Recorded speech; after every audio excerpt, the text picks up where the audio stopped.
Eh bien, bonjour à tous et à toutes que je vois enfin sans les masques il y a longtemps. Pour certains, vous avez déjà vieilli un petit peu, mais bon, c'est pas grave, moi aussi. Donc, bonjour. Et bonjour à tous les autres là, qui me regardent là-dessus. Donc, je suis Didier Caz. Je suis responsable des affaires publiques chez Orange pour tout ce qui concerne le déploiement de la fibre optique, donc France, pour le côté France.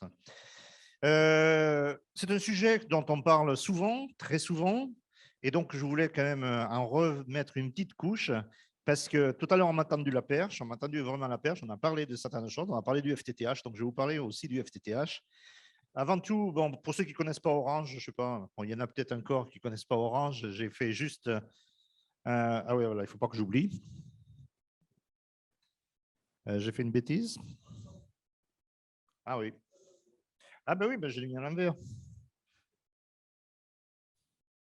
Je vais y arriver, hein. C'est ça la technique. Voilà.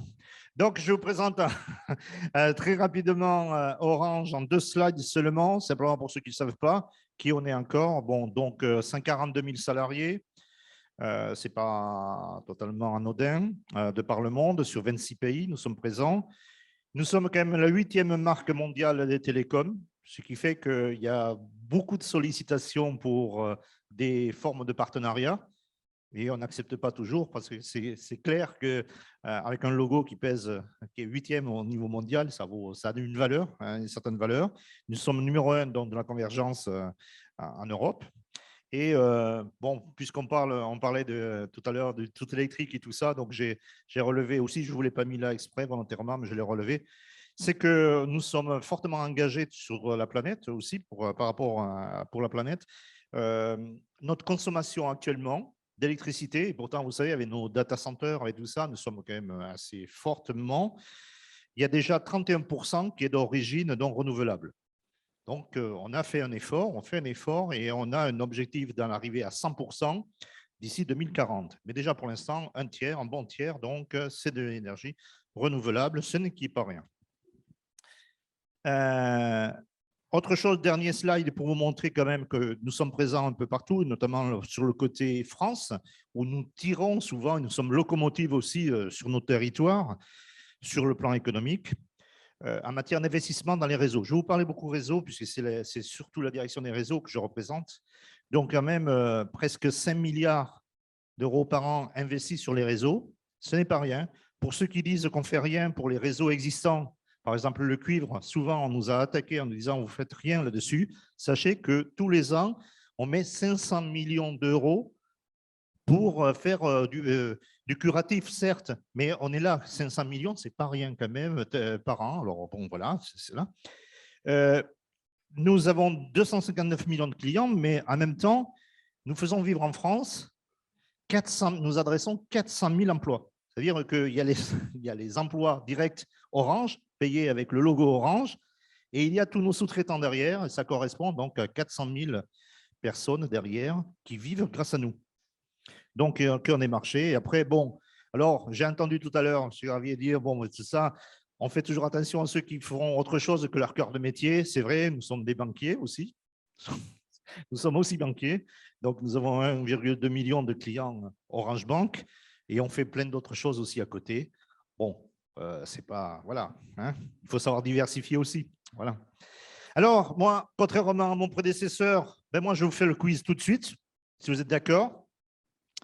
On va parler beaucoup actualité aujourd'hui. Et donc, il y a quelque chose qui fait de l'actualité aujourd'hui, c'est ce qu'on appelle donc l'arrêt du réseau commuté, et qui va avoir des incidences dans la vie des uns et des autres, aussi bien monsieur et madame tout le monde, comme le réseau des entreprises. Et donc, quelles seront les conséquences de cet arrêt à horizon 2023 ? On compte c'est bientôt. Donc, les 5 questions. La fin d'une connexion directe entre le téléphone et la prise en T, la fameuse prise des années 70. Une obligation à disposer d'une box entre le téléphone et la prise, la fin d'une connexion continue lors d'une panne électrique, par l'électricité, donc c'est assez important, la disparition du réseau physique en cuivre et des services qu'il soutient, la fin d'un service dédié à la GTB, donc à tout ce qui est donc la gestion technique du bâtiment. Voilà, on laisse le public répondre. Didier, allez, on vous laisse 5 secondes. C'est des réponses multiples, hein. Vous pouvez répondre à plusieurs. Oui. Vous avez plusieurs réponses possibles. Voilà, allez, 5, 4, 3, 2, c'est pas vraiment des secondes. 1, 0. Allez, Benjamin. Musique, on affiche les résultats. Voilà, J'affiche. Alors, les résultats, ils sont là affichés. Les résultats, c'est quoi? La fin d'une connexion directe avec le téléphone, donc là, bon, beaucoup. Une obligation de disposer d'une box, 73%. La fin d'une connexion continue lors d'une panne, 47%. La disposition des réseaux physiques cuivre, 47%. Et la fin d'un service dédié, 13%. Alors, voilà le résultat. Ah, pardon. Pourquoi c'est pas sorti? Ah, si, c'est sorti là. Donc, oui, vous avez raison, c'est la fin d'une connexion directe entre le téléphone et la prise en T. Donc ça, c'est assez important. Ça veut dire que si c'est une connexion directe, si c'est la fin, c'est qu'il faudra bien mettre quelque chose entre. D'accord? Donc c'est une obligation de disposer d'une box entre le téléphone et la prise. C'est-à-dire, voilà, on est vers le tout IP, ce qu'on appelle le tout IP. Il n'y a plus rien qui fonctionnera comme ça tout seul avec un simple fil. Et avec, pour ceux qui ont connu, parce que j'en vois quelques-uns, quand ils sont assez âgés, ici dessus, ils ont connu le téléphone où il fallait tourner avec le roi. Pas moi, mais bon. La fin d'une connexion continue lors d'une panne électrique. Ben oui, tout le monde a bien connu que jusqu'à aujourd'hui, même quand il n'y a plus vous regardez, les lampadaires sont éteints, tout est éteint dehors, et pourtant vous pouvez toujours décrocher le téléphone. Ça va s'arrêter, ça, c'est fini.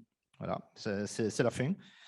Et alors, ce qu'il ne fallait pas dire, surtout, la disparition du réseau physique en cuivre et des services qu'il soutient, ça va être, c'est un alibi fort, justement au fin où on va démonter le cuivre et tout ça, mais ce n'est pas une fin en soi avec l'arrêt du RTC. On va attendre qu'il y ait suffisamment de fibres déployées pour basculer dessus. Donc, ce n'est pas une fin à fin 2023 directe de tous ces câbles en cuivre. Et la fin d'un service dédié à toute GTB. Bon, oui, aujourd'hui, la majorité des services qui sont de la gestion technique du bâtiment sont sur de l'analogique, ce qui veut dire que fin 2023, plus d'analogique, il faut basculer. Donc, il y a moyen de basculer sur du tout IP aussi. Voilà, donc ça, c'est assez important quand même à regarder. Ah, on est mieux là, hein? Maintenant on sait, on peut aller. Alors, la France, je vous parle de la fibre principalement parce que justement, on parlait du contenu, du contenant. On a souvent tendance à parler que des usages, que tout va être interconnecté, qu'on va pouvoir tout piloter à distance et tout ça. Et on ne se soucie pas toujours très bien sur quel support on va travailler, quel support on va utiliser.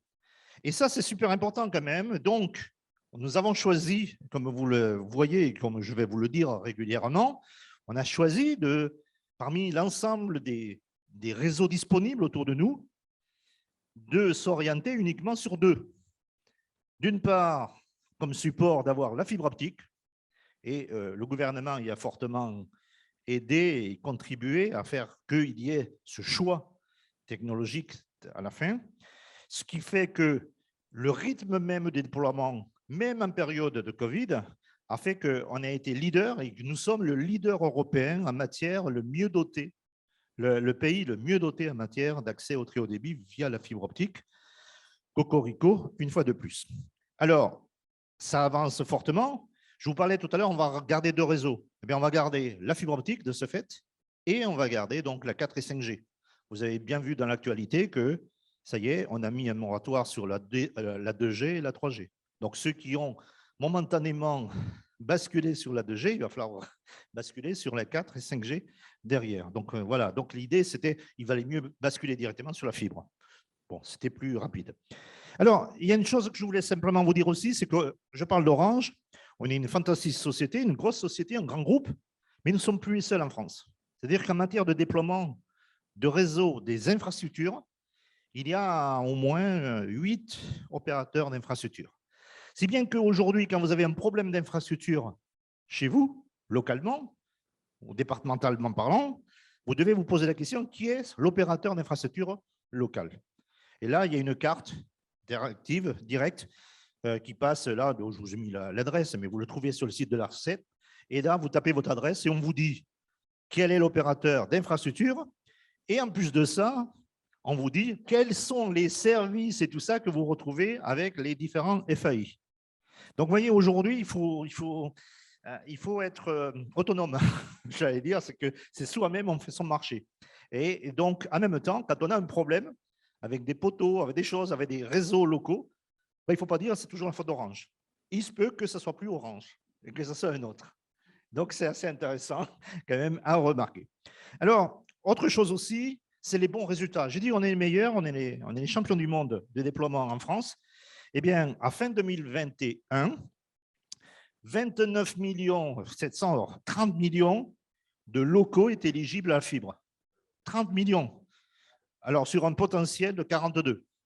Ce qui veut dire que ça nous laisse quand même à ce que 75% en gros, là j'ai mis 70, mais je me suis trompé, c'est 74% des locaux à fin 2021 étaient et sont donc éligibles à la fibre, c'est-à-dire la fibre elle est au plus près, devant le palier, en gros, hein, au plus près de chez soi.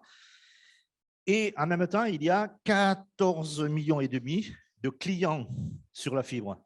On a inversé, c'est-à-dire l'inversion, c'est qu'il y a plus de clients sur de la fibre que sur les offres XDSL maintenant. Donc, vous voyez, on voit bien que ça s'écroule d'un côté, et bon, voilà, c'est un vase communicant, et tant mieux, c'est ce que nous cherchions en même temps. Les usages, on va dire que les usages que j'ai appelés usuels, c'est-à-dire ce qu'on va trouver dans la maison aujourd'hui, le triple play hein, qu'on trouve habituellement là-dessus, et tous ceux qui sont les usages spéciaux qui sont dédiés plutôt à la gestion technique du bâtiment ou à la domotique et tout ça, devront tous passer et basculer sur du tout IP. C'est-à-dire qu'ils devront être tous derrière une box ou un équivalent d'une box. Ça, c'est important aussi, c'est un grand changement. Et là, ce n'est pas demain, ce n'est pas après-demain, c'est maintenant. C'est maintenant, on y est là, parce qu'à partir de 2023, on commence graduellement à couper les services techniques, le côté technique des choses. Donc ça, c'est assez important. L'arrêt technique progressif du RTC dès 2023, donc on commence, et là, il y a une carte qui existe, il y a des cartes qui existent, qui permettent de voir si vos communes dans laquelle vous êtes, vous habitez, est concernée, et quand est-ce qu'elle sera concernée, en 2023, en 2024, en 2025, et tout ça. Il y a donc un calendrier qui est affiché en la matière. Et la fibre, donc, elle a donc vocation à se substituer donc, à la fibre. La fibre se substituer au cuivre. Alors maintenant, je voulais vous parler d'autre chose. Pour ceux qui ne sont pas encore convaincus, les derniers enjeux du déploiement du FTTH en France s'appuient sur une actualité qui est très structurante à mon sens. C'est que d'abord, la recherche du qualitatif, chercher à ce qu'il y ait de plus en plus de qualité. Et donc, le qualitatif s'invite au quotidien dans l'immobilier neuf, mais aussi dans l'immobilier ancien, mais principalement, dans un premier temps, dans l'immobilier neuf. Donc, on a vu arriver des labels comme le NFHQ Habitat, qui est arrivé là et qui maintenant, partout sur le territoire, il y a tous les promoteurs le demandent à l'avoir et à en disposer. Et donc là, ça marche très bien. Il y a un autre label qui existe, qu'on connaît un peu moins bien, c'est le Wired Score. C'est plutôt pour le réseau entreprise, c'est-à-dire s'assurer que toutes nos entreprises, où qu'elles soient en France, aient toute la sécurité du numérique parfaite, qu'ils puissent avoir des doubles rattachements ou des triples rattachements, des choses comme ça là. Et donc, en fonction de ça, quand un promoteur construit et que peut garantir à son client, j'ai tout prévu pour que, et je me suis assuré que les opérateurs sont présents pour que, voilà, c'est un tampon, donc une valorisation. Ils vendent un peu plus cher. Ensuite, bon, on en a parlé tout à l'heure, le Consuel, qui travaille à fond sur le sujet aussi, sur la validation des colonnes et la certification des colonnes montantes. C'est super important par rapport à ça. Et il y a aussi ce qu'on appelle, donc, côté SBA, qui a mis le label R2S, pareil, sur la connectivité des bâtiments, la connectivité des logements et tout ça. Donc ça, c'est relativement. Et alors, on va dire que le réseau de ce début du 21e siècle, donc, il se veut être uniquement fibre, 4 et 5G. Donc, je ne vais pas vous parler de la 5G aujourd'hui, parce que c'est des débats là-dessus, et puis on ne m'a pas laissé le temps pour le faire, donc je ne le ferai pas. Mais progressivement, il faut savoir que tout va se faire autour de la fibre unique fibre. Mais il y a des choses structurantes qui entrent là. C'est-à-dire qu'il y a d'autres labels qui sont rentrés en jeu. il y a le statut des zones fibrées. Le statut des zones fibrées donne et renforce l'attractivité des territoires parce qu'il garantit que sur tel territoire et tout ça, on peut se développer et l'économiquement parlant, grâce à l'arrivée de la fibre, ça va fonctionner. Les 2 ans qu'ils ont fait que beaucoup de gens ont gagné et sont allés s'installer au niveau des petites villes ou dans le milieu de la ruralité, a démontré qu'il y a eu une forte croissance de nouvelles entreprises qui se sont créées dans ces milieux-là et qui fonctionnent très bien parce que justement, qu'ils soient là-bas, qu'ils soient à 200, 300, 400 km de Paris ou qu'ils soient à Paris, il n'y a pas de problème, ils étaient rattachés. Donc ça, c'est assez important. Après, il y a des grands sujets, quelque part, bon, qui nous... Mais vous, pour les installateurs, c'est assez important. Par exemple, Orange a décidé qu'il n'y aurait pas de plan B avec le cuivre. C'est-à-dire qu'aujourd'hui, les déploiements sont suffisamment avancés. Il y a 29 000, presque 30 000 communes aujourd'hui qui sont en déploiement sur les 36 000 ou les 34 000. Donc, ce qui veut dire qu'aujourd'hui, c'est plus le fait qu'il y ait la fibre, tout ça, ce n'est pas un sujet. C'est un non-sujet quelque part. Donc, automatiquement, on n'amène plus du cuivre. Toute construction neuve, n'importe où qu'elle se fasse, c'est 0 cuivre. On ne vient plus à du cuivre. Donc, ceux qui ne savent faire que du cuivre dans la salle ou là-dessus, posez-vous des questions. Hein. Les métiers changent, les métiers évoluent et se modifient. Donc, il faudra travailler par rapport à ça. Et ensuite, les usages analogiques, donc je l'ai déjà dit, doivent migrer. Là, la carte, je ne vous la montre pas, vous l'aurez, vous la téléchargerez. Je passe directement plus loin. Donc, le tout IP, c'est quoi au niveau de l'immeuble? C'est à la fois répondre aux problèmes propres des logements ou des bureaux, tout ça, et puis c'est répondre aussi aux besoins de la gestion. Vous en avez parlé, vous en parlez depuis tout à l'heure, tout le temps, de ce pilotage de tous les services et tout ça qu'il peut y avoir à côté. Que ce soit pour l'IRVE ou que ce soit pour n'importe quoi, il y a une forte valeur ajoutée là-dessus. On est dans quelque chose maintenant d'essentiel, service essentiel, qui fait qu'on tire les ficelles grâce à la présence de ce très haut débit. Alors, l'installation type de l'immeuble 100% connecté au FTTH, c'est comprendre d'abord une installation optimisée. Mais là, bon, je ne vais pas reprendre ce qui a été dit tout à l'heure dessus, c'est-à-dire le fait qu'il y ait un tableau de communication, du câblage Ethernet en étoile au sein du logement et tout ça, c'est une première chose importante et incontournable. La création de cette zone d'interface, de cette zone intelligente qui va récupérer tout ce smart, tous ces services liés à l'immeuble ou autour de l'immeuble. Et cette zone d'interface, elle existe dans le tertiaire depuis très longtemps. C'est souvent sous le coude ou sous l'égide d'un DSI. Dans le résidentiel, ça n'existait pas. Il va falloir le créer parce qu'on ne peut pas imaginer mettre une box comme ça, avec des services quand même sensibles parfois dessus, dans les parties communes de l'immeuble et que chacun puisse y aller faire ce qu'il veut dessus et c'est ça. Donc, il va falloir créer, mettre bien à l'honneur. Vous avez parlé tout à l'heure qu'au cœur de votre définition de la FFIE, même de votre, vous parlez de ce métier d'intégrateur. Je vais vous parler de ce métier d'intégrateur. Il va falloir un intégrateur dans chacune des copropriétés aujourd'hui. Un rôle. Comme avant, il y avait un installateur, un antenniste, tout ça, dédié à chacun des organes avec un contrat de maintenance pour s'assurer que ça marche 7 sur 7, 24/24, y compris le dimanche. Donc, ce truc, c'est super important. La mise en place d'un gestionnaire, donc, c'est ce que je viens de dire, pour administrer tout ça. Pourquoi?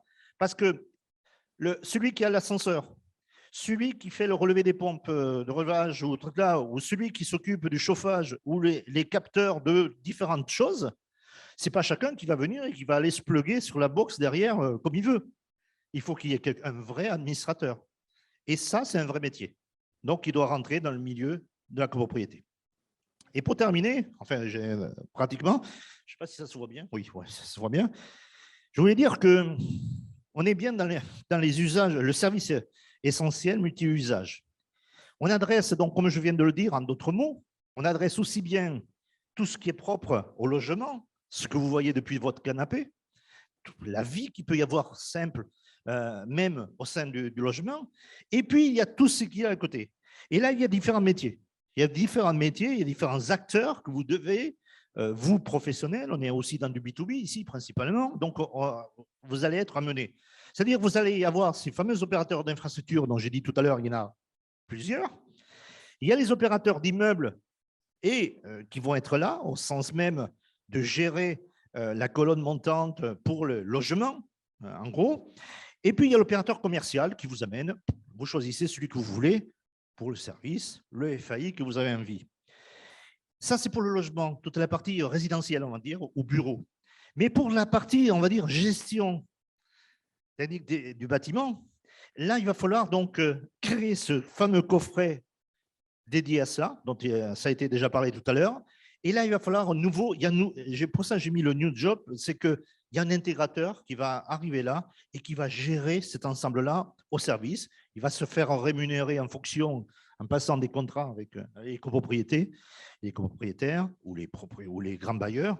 Et voilà. Et il sera à la fois un truc au carrefour d'une relation entre les FAI, le propriétaire, et puis en même temps les différents services, tout ça.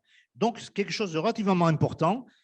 Je peux vous dire que quand j'ai commencé ma carrière dans les télécoms, notamment, je veux dire, le téléphone, on parlait plus du téléphone et que, franchement, c'était souvent oublié. C'était le truc, oui, bon, voilà, c'était le truc là-dessus. Aujourd'hui, ne plus avoir cet accès-là et avoir mis en place tout ça, c'est passé à côté de tout. Hein. C'est-à-dire, ça ne marche plus, quoi. Donc ça, c'était assez relativement important.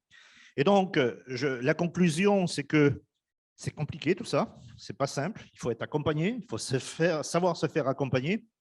Donc, il existe plusieurs choses. Moi, si je parle d'Orange, bien sûr, voilà, aujourd'hui, j'étais payé par Orange pour venir vous en parler, donc je vais vous parler d'Orange. On a mis en place des guichets, un guichet fibre immeuble, avec un 0800 38 38 84 qui permet soit de vous déclarer en disant « Ah, mais pourquoi je ne l'ai pas encore ?» C'est-à-dire, vous avez peut-être oublié que vous avez déjà refusé 3 fois dans le temps.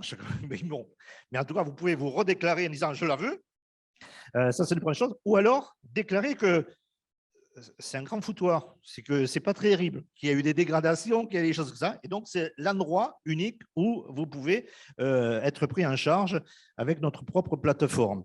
Après, il y a le côté complexité.